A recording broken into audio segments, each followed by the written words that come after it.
17 suitcases. 17 million euros. 17 names. On an otherwise quiet midnight at Ouagadougou International Airport, the runway glowed under the stars of the African sky. But this was no ordinary night. The usual calm of the VIP terminal was shattered by an unprecedented security operation. Armored vehicles surrounded a diplomatic plane. Red beret soldiers took positions at every exit. And inside the lounge, the weight of history pressed down on everyone present. At the center of it all stood Ibrahim Traoré, the young, resolute president of Burkina Faso. Before him lay a handwritten list and a set of sealed black suitcases. Each case bore the emblem of the French embassy, each one locked, each one hiding something more powerful than weapons. Truth, this was not just a random search. It was the culmination of months of covert surveillance, intelligence gathering, and whispered suspicions. And tonight, Traoré had decided, was the night the masks would fall. As the cameras rolled, the president addressed a room frozen in tension. All of this, he said, gesturing to the cases, was earned from our gold. And stolen in silence. The French ambassador stammered, invoking diplomatic immunity. But Traoré cut him off. Immunity, he said calmly, is not a license to loot a sovereign nation. The first suitcase was opened. Inside, millions in cash. Then came the gold bars, freshly mined from Burkina Faso's soil. And that was just the beginning. What happened next would send shockwaves far beyond the runway. Over the next few hours, each suitcase would unveil a different layer of an invisible war: blackmail schemes, espionage tools, fake identities, assassination plans, and a plot that stretched back decades. But this story isn't just about betrayal. It's about awakening. It's about how one night, and 17 suitcases, could set an entire continent on a new path. Before that night at the airport, Burkina Faso had long lived in the shadow of powers greater than itself. Though the country had officially gained independence from France in 1960, the strings of economic control and political influence were never truly cut. The minerals beneath its soil, gold, uranium, and newly discovered oil, had become silent currencies in a game played far from public eyes. French companies held most of the mining rights, operating with little transparency and sending billions abroad. In return, Burkina Faso received minimal royalties, while local communities remained impoverished. Corruption thrived. Ministers drove luxury cars, while miners earned $2 a day. Roads crumbled, schools decayed, and hospitals ran out of medicine, all while the country's wealth flowed elsewhere. This was the backdrop against which Ibrahim Traoré rose to power. Young, uncompromising, and inspired by the legacy of Thomas Sankara, the revolutionary leader assassinated in 1987. Traoré promised a clean break. But promises alone were never enough. Whispers of betrayal filled the corridors of government. Foreign advisors had access to confidential meetings. Journalists investigating corporate ties vanished without explanation. At embassies, sealed shipments moved in and out under the veil of diplomatic immunity. Yet, despite the layers of deception, patterns began to emerge. Documents were leaked. Surveillance footage surfaced. Names appeared again and again. Traoré knew that if he was to protect his people's future, he had to confront the past. And that confrontation began not in a courtroom, but at a runway, under a sky that had witnessed too much silence. It was just past midnight when every light at Ouagadougou International Airport flickered to life. Not from a scheduled flight, but from an unscheduled operation. Traoré's elite Red Beret unit, trained for critical national security threats, had taken control of the airport with surgical precision. No plane could take off. No message could leave. And no one could interfere. On the tarmac, a sleek white aircraft sat humming, its engines idling as if expecting a smooth departure. It bore the insignia of the French diplomatic mission, untouchable, unsearchable, by conventional standards. But tonight, Traore had rewritten the rules. Inside the fogged glass VIP terminal, a long polished table gleamed under fluorescent light. Around it stood the country's top officials: Justice Minister Aminata Traore, Intelligence Chief Colonel Madou Caboret, Airport Director Youssouzman Ndio, and the man in question, French Ambassador Jacques Dubois. Dubois looked nervous. Sweat rolled down his temples despite the air conditioning. His voice trembled when he spoke. "This is a violation of international law, Mr. President," he said. "These are diplomatic materials." Traore didn't shout. He didn't need to. His words were steel. A diplomatic seal is not a shield for theft. He nodded once. Two soldiers lifted a black suitcase onto the table. It bore the official diplomatic stamp. As its lock clicked open, silence filled the room. The lid lifted. Money. Stacks of euros, wrapped neatly, banded with the seal of the French Central Bank. 1 million in the first suitcase alone. The second case held gold bars, each marked with Burkina Faso's national insignia. Recent extraction dates confirmed they had come from local mines within the past month. There were no official records of export. The implication was clear: smuggling, state-sanctioned theft. Then came the third suitcase: documents. Original state files, not copies. Mining maps, reserve locations, undisclosed oil fields. "Only 5 people have access to this," said Colonel Caboret, stunned. "Someone has sold us out." Dubois shifted in his chair. "Maybe rogue staff," he muttered. "No," said Aminata sharply. "These are deliberate. Coordinated. And tonight, they end." Outside, the plane's engines still ran. But inside, the real engine, of power, deception, and betrayal, had been stopped cold. Suitcase by suitcase, Traore dismantled decades of manipulation, not with weapons, but with truth. And while the airport remained sealed, the nation's future was opening up, one unlocked case at a time. The room grew heavier with every opened suitcase, not just with physical contents, but with the weight of betrayal. Each case was like a chapter in a covert colonial playbook, pages written not with ink, but in decades of manipulation, secrets, and blood. Suitcase 4 revealed the tools of espionage.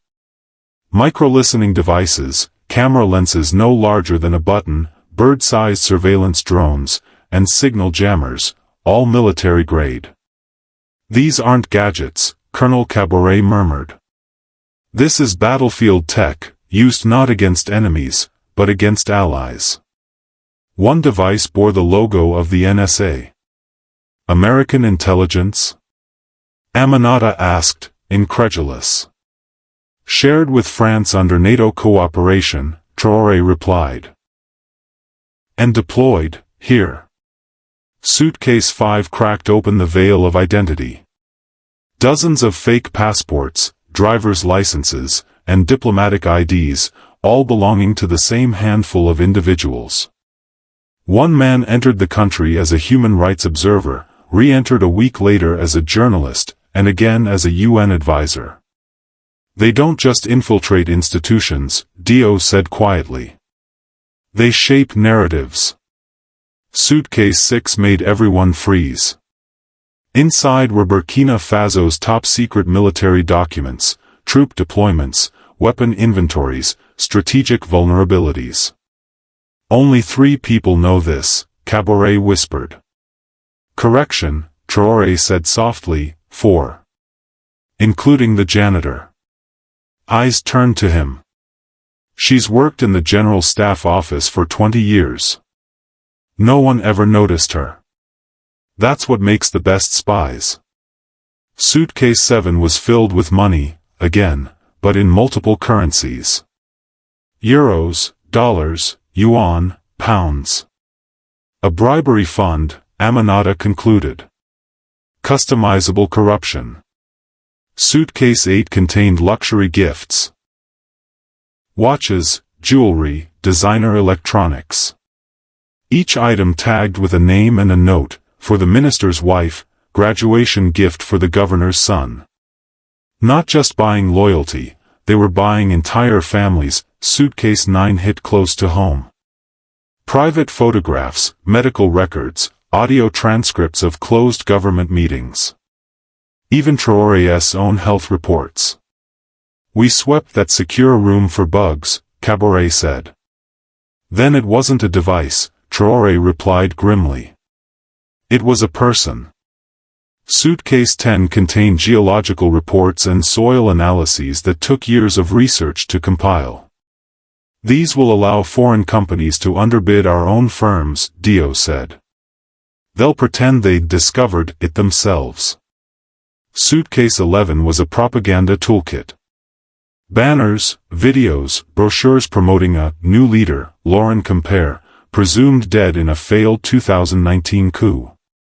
These were filmed in Paris, Traoré noted. They were planning to install him as a puppet. Suitcase 12 held poison. Vials, powders, capsules. Substances that simulated strokes, heart attacks, or food poisoning. "An assassination kit," said Aminata. "The kind that erases fingerprints and accountability." Suitcase 13 was even more chilling. Hard drives, USBs, and backup disks. After a quick scan, the tech minister reported, "This is our digital infrastructure. Government servers. Banking systems. Telecom networks. If activated remotely, they could shut our country down overnight." Suitcase 14 was filled with oil and gas contracts. One clause offered 80% of oil profits to a French firm, leaving only 20% to Burkina Faso. Another showed a forged signature, Traoré's own. "A coup on paper," he muttered. "Signed without consent." Suitcase 15 listed names. Thousands of them, journalists, union leaders, artists, teachers. Each marked with cryptic codes, K, terminate, S, surveil, E, exile, U, eliminate. "My name is first," Traoré said quietly. "So I guess I was always the target." Suitcase 16 held satellite imagery. Every military base, fuel depot, armory, meticulously mapped with GPS precision. "An invasion plan," Traoré said. "They just needed the green light." And then came the final suitcase. Inside was a single thick black file, embossed in gold, Operation Sankara, secret. It was a blueprint for the assassination of Thomas Sankara in 1987. The names of French and CIA operatives. A summary, objective, install pro-Western leadership. Result, mission successful. The final page revealed something even darker, Operation Sankara, Phase 2. Target, Ibrahim Traoré. Budget, €50 million. Timeline, now, the room fell silent. Even Du Bois said nothing.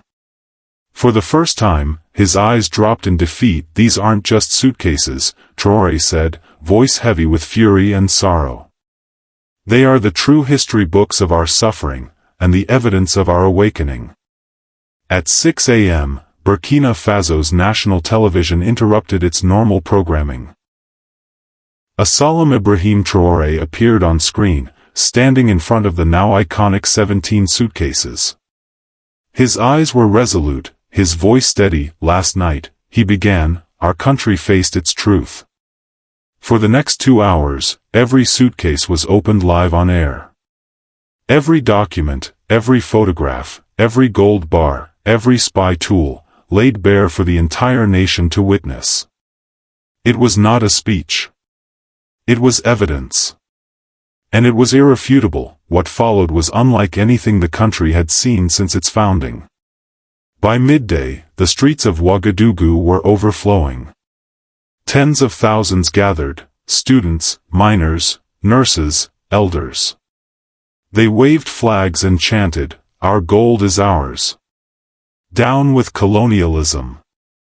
Long live Sankara's dream." People wept openly. An old man held a fading photograph of Thomas Sankara and whispered, "We waited 36 years. Justice has finally come."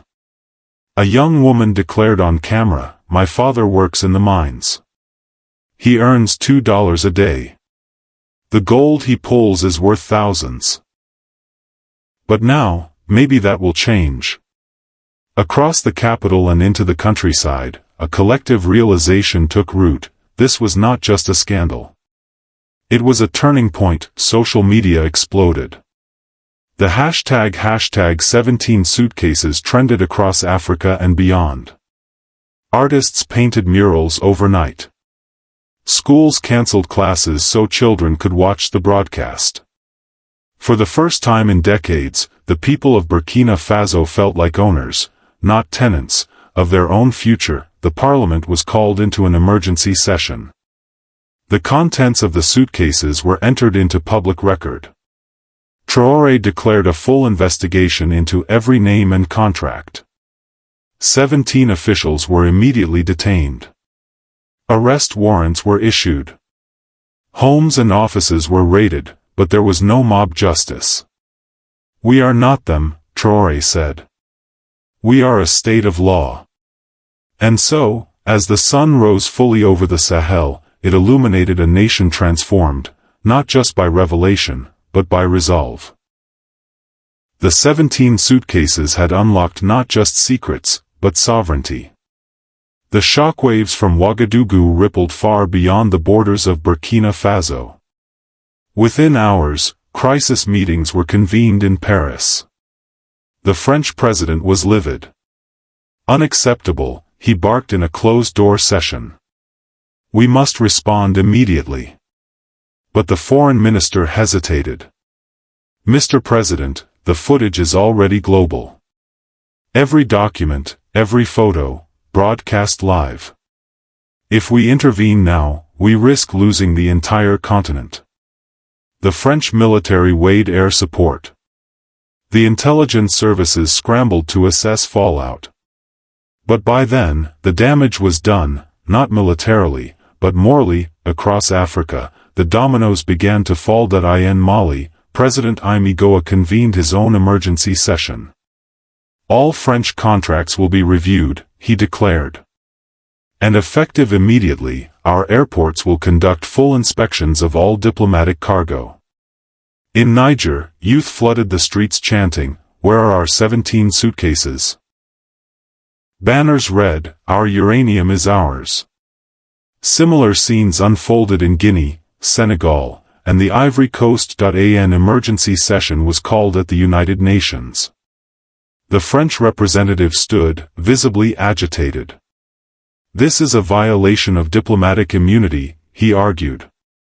Burkina Faso broke international law. Then, calmly, the Burkina Faso representative approached the podium with the black file marked Operation Sankara.